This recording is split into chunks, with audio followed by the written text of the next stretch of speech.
Assalamualaikum warahmatullahi wabarakatuh. Perkenalkan, nama saya Khalid Ghazali dengan NIM 23051080205. Saya dari Kampus UIN Unpad Palembang dengan program studi Manajemen Pendidikan Islam. Saya di sini ingin mempresentasikan hasil PowerPoint saya untuk memenuhi ujian akhir semester dengan mata kuliah Aplikasi Komputer Manajemen dengan berjudul PowerPoint saya yaitu Manajemen Waktu bagi Pelajar. Disimak baik-baik ya. Mengidentifikasi aktivitas harian. Ada 3 poin mengidentifikasi aktivitas harian, yaitu yang pertama adalah catatan harian. Mulailah dengan mencatat semua aktivitas yang Anda lakukan setiap hari, baik akademis maupun di luar kelas. Hal ini akan membantu Anda memahami bagaimana Anda menghabiskan waktu Anda dan di mana Anda mengoptimalkannya. Poin kedua, analisis aktivitas. Setelah mencatat aktivitas Anda lakukan analisis untuk mengidentifikasi kegiatan yang penting, kurang penting, dan tidak penting. Ini akan membuat Anda memprioritaskan tugas-tugas dan mengalokasikan waktu Anda dengan lebih efektif. Terus poin yang ketiga, identifikasi aktivitas produktif. Catat aktivitas yang paling produktif bagi Anda seperti belajar, mengerjakan tugas, ataupun berpartisipasi dalam kegiatan ekstrakurikuler. Fokus pada aktivitas ini untuk meningkatkan efisiensi dan produktivitas belajar Anda. Lalu, menetapkan prioritas dan tujuan. Prioritas tugas, yaitu setelah mengidentifikasi aktivitas harian, buatlah daftar prioritas tugas berdasarkan tingkat kepentingan dan urgensi.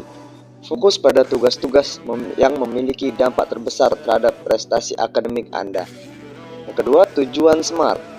Tetapkan tujuan SMART, spesifik, terukur, dapat dicapai, relevan, dan terikat waktu, untuk memandu Anda dalam mengalokasikan waktu dan sumber daya. Tujuan ini harus setara dengan prioritas akademik Anda. Lalu, kalender dan jadwal. Gunakan kalender dan jadwal untuk memvisualisasikan tugas-tugas dan deadline. Ini akan membantu Anda mengatur waktu dengan lebih efektif dan memastikan Anda tidak melewatkan hal-hal penting. Ada 3 teknik yang dapat kamu lakukan untuk merencanakan atau memanage waktu. Yang pertama adalah Pomodoro. Teknik Pomodoro melibatkan bekerja dalam interval 25 menit yang disebut dengan Pomodoro, diikuti oleh istirahat singkat. Ini membantu Anda tetap fokus dan menghindari prokrastinasi. Yang kedua, pembagian waktu. Bagi tugas-tugas besar menjadi bagian-bagian yang lebih kecil dan alokasikan waktu untuk setiap bagian. Ini akan membuat tugas-tugas tersebut terasa lebih terjangkau dan mengurangi rasa overwhelmed. Dan yang ketiga, manajemen energi. Perhatikan kapan Anda merasa paling produktif dan fokus, dan atur jadwal Anda sesuai dengan itu.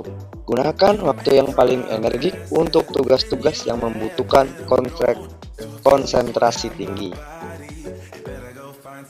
Kemudian, ada 4 cara untuk kamu bisa menghindar dari prokrastinasi.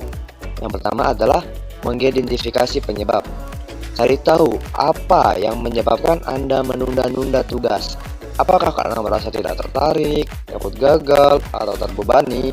Dengan memahami penyebabnya, Anda dapat mencari solusi yang tepat. Yang kedua, strategi anti-durai. Ciptakan lingkungan yang belajar yang mendukung. Hindari gangguan dan beri reward kepada diri sendiri setelah menyelesaikan tugas. Ini akan membantu Anda tetap termotivasi dan mengurangi kecenderungan untuk menunda-nunda. Yang ketiga, akuntabilitas. Minta dukungan dan pengawasan dari orang lain seperti teman atau mentor. Ini akan membantu Anda bertanggung jawab atas tindakan Anda dan mencegah Anda menunda-nunda. Dan yang terakhir adalah disiplin diri. Latih disiplin diri dengan mulai mengerjakan tugas bahkan jika Anda tidak merasa siap. Semakin Anda melakukannya, semakin mudah bagi Anda untuk menghindari prokrastinasi. Kemudian ada beberapa cara untuk kamu agar mempunyai strategi pengelolaan waktu belajar. Yang pertama adalah jadwal belajar. Buat jadwal belajar yang teratur dan konsisten. Tentukan waktu yang paling produktif bagi Anda dan pertahankan rutinitas ini. Yang kedua, fokus dan konsentrasi. Singkirkan segala bentuk gangguan saat belajar dan tetap fokus pada tugas di tangan. Gunakan teknik seperti Pomodoro untuk mempertahankan konsentrasi. Yang ketiga, istirahat dan pemulihan. Jangan lupa untuk beristirahat dan memulihkan energi Anda. Ambil jeda reguler dan praktikkan aktivitas yang menyegarkan seperti olahraga atau meditasi. Lalu, yang terakhir adalah kesimpulan dan saran. Manajemen waktu adalah keterampilan penting yang harus dikuasai oleh setiap pelajar untuk mencapai kesuksesan akademik. Dengan mengidentifikasi aktivitas harian, menetapkan prioritas dan tujuan, serta menerapkan teknik manajemen waktu yang efektif, pelajar dapat meningkatkan produktivitas, mengurangi stres, dan menjaga keseimbangan kehidupan. Ingatlah untuk terus berlatih dan beradaptasi sesuai dengan kebutuhan Anda. Dengan disiplin dan komitmen, Anda akan mampu mengelola waktu Anda dengan baik dan mencapai tujuan akademik Anda.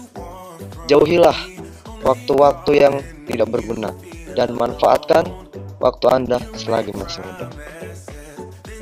Baik, selesai sudah pemaparan PowerPoint saya pada hari ini. Apabila banyak kata-kata saya yang kurang sempurna, saya mohon maaf karena kesempurnaan hanyalah milik Allah Ta'ala. Akhirul kalam, wassalamualaikum warahmatullahi wabarakatuh.